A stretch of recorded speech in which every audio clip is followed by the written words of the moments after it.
The whole saga around Alexander Isak's move last summer showed perfectly how much proper number 9s are still valued. The lad was basically trying to rip himself out of Newcastle to get to Anfield. His agent was putting pressure on the board, and on deadline day, Liverpool triggered the clause and took him for €145 million. That's not just about Premier League money and cheeky agents. It proves big, powerful center forwards haven't gone anywhere. Clubs still pay for them like they're gold. And here's the main question of the episode. Why has Scandinavia suddenly turned into a factory for elite number 9s? We're used to thinking of Italians, Germans, Spaniards, South Americans, and now every third top-class striker, it feels like, is Swedish, Danish, or Norwegian. Last season in the Premier League, you've got 3 lads from up north among the top scorers. Isak with 23, Haaland with 22, Strand Larsen with 14. Outside England, you've got Surloth banging in 20-plus in Spain, Beereth rocking up at Monaco and immediately throwing in hat-tricks, Gyokeres looking like one of the most ruthless finishers in Europe over the last couple of years. This isn't some lucky batch, it's a whole wave, and all that from a region with fewer people than France or Germany on their own. One of the big reasons is infrastructure.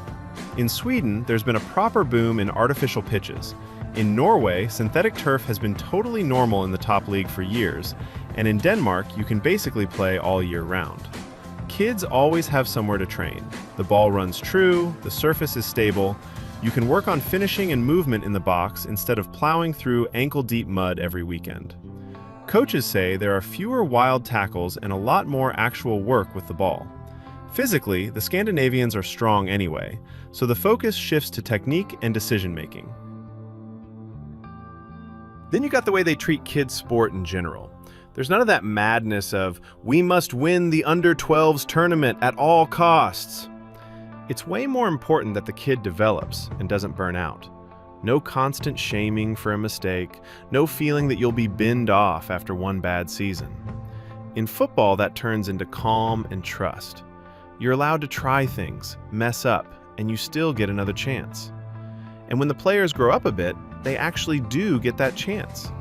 Scandinavian leagues are regularly near the top in Europe for minutes given to players under 22. The logic is simple. If you've developed them, let them play. Let them pick up experience, score their goals at home, and then move to a top league not just as potential, but as a ready-made center forward. The physical side helps as well.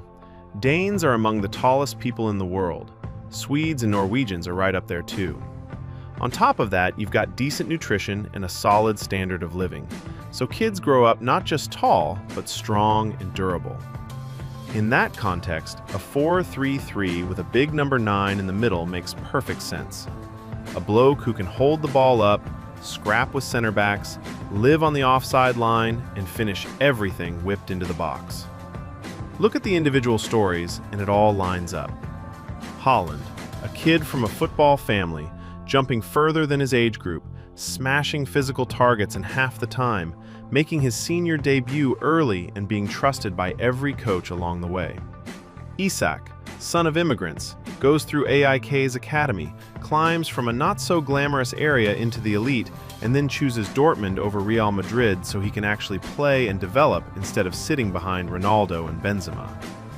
Højlund, never some insane stat monster in youth football, but thanks to his athleticism, engine, and mentality, he still ends up leading the line for a top club.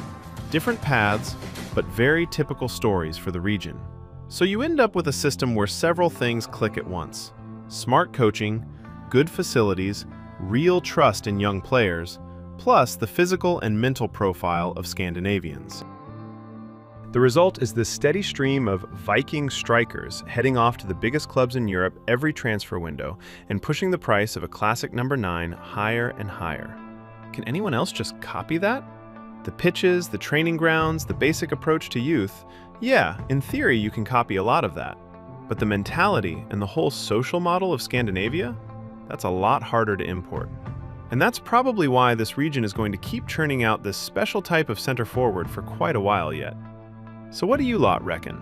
How many new Haalands and Isaks are we going to see over the next few years? Drop your thoughts in the comments, smash the like button if you enjoyed this one, and don't forget to subscribe. See you next time.